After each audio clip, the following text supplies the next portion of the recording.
Canon appears to be quietly setting the stage for a major APS-C refresh after a newly discovered Wi-Fi 6 registration surfaced through FCC filings, and while Canon did not attach a public product name, the timing, wireless module specifications, and current gaps in the EOS-R lineup strongly point toward what many believe could be the long-awaited Canon EOS R7 Mark II, a camera that would finally modernize Canon's flagship crop sensor offering and bring it in line with 2025 and 2026 creator expectations. The registered unit supports dual-band 802.11 AX Wi-Fi 6, a feature Canon has historically reserved for higher-tier bodies such as the EOS R5 Mark II and the professional EOS R1, which immediately elevated speculation beyond an entry-level refresh and suggested a camera built for faster data throughput, improved wireless tethering, quicker cloud transfers, and more robust mobile workflows for photographers, videographers, wildlife shooters, sports shooters, and hybrid content creators.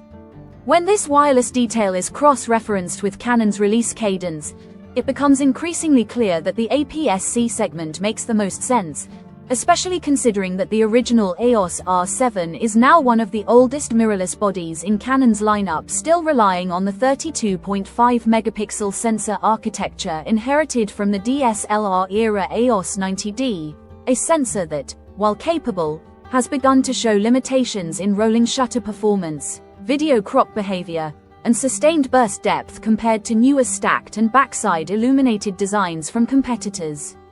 The appearance of Wi-Fi 6 alone hints at more than just connectivity improvements, because higher bandwidth wireless systems typically accompany cameras capable of generating larger volumes of data, which opens the door to speculation around a new APS-C stacked BSI sensor in the 32 to 34 megapixel range, significantly faster readout speeds, deeper buffers, and a noticeable jump in electronic shutter burst rates, potentially moving from the current ceiling into the 40 frames per second territory or beyond for wildlife and action photography.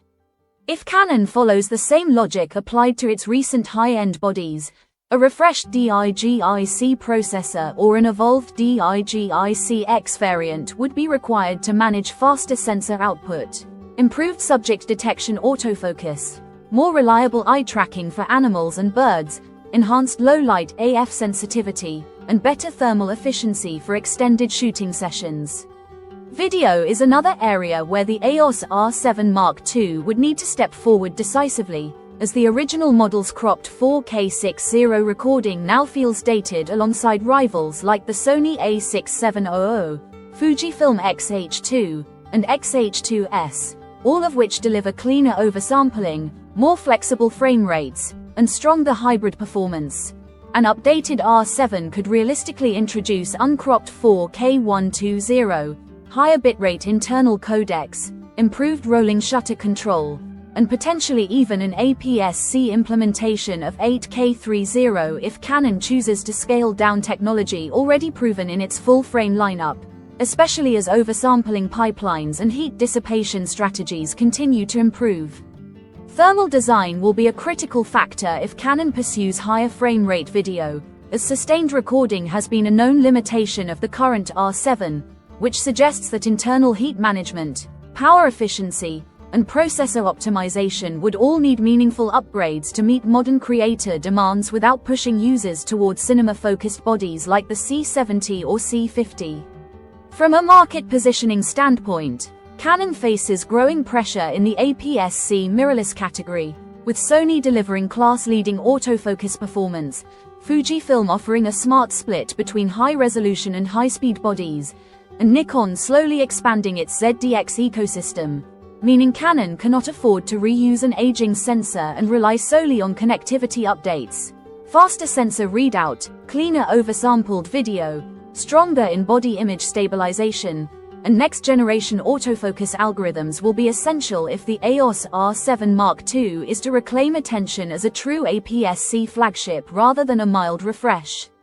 Alternative theories have floated around other potential models such as a refreshed R5C, an R1 derivative, or additional cinema hybrids, but none of those align as cleanly with the timing, wireless registration, or Canon's broader product strategy. especially considering that the R1 is brand new. The R5 Mark II has already modernized Canon's high-resolution full-frame segment, and cinema-oriented variants would risk overlapping with existing EOS cinema products. Sales momentum also supports the APS-C upgrade narrative, as demand for the original R7 has cooled over the past year, driven largely by users waiting for a newer sensor, better video specifications, and a more future-proof hybrid tool that bridges photography, video production, wildlife shooting, travel content, and social media workflows without crossing into full-frame pricing. If the rumored launch window around early to mid-2026 holds true, Canon would have sufficient time to refine autofocus performance, optimize heat handling, enhance image stabilization, and deliver a camera that feels purpose-built for the next generation of hybrid creators rather than a stopgap update. When all the pieces are connected, the EOS R7 Mark II emerges as the most logical and strategically sound interpretation of this Wi-Fi 6 registration, offering the potential for faster shooting, improved video flexibility, stronger connectivity, and a smoother professional workflow in a compact APS-C form factor that appeals to photographers and videographers who want performance without the cost and size of full-frame systems. And while nothing is official yet, this development strongly suggests that Canon is preparing to finally modernize its APS-C flagship and make it feel truly ready for 2026 and beyond, which is exactly the kind of update many users have been waiting for.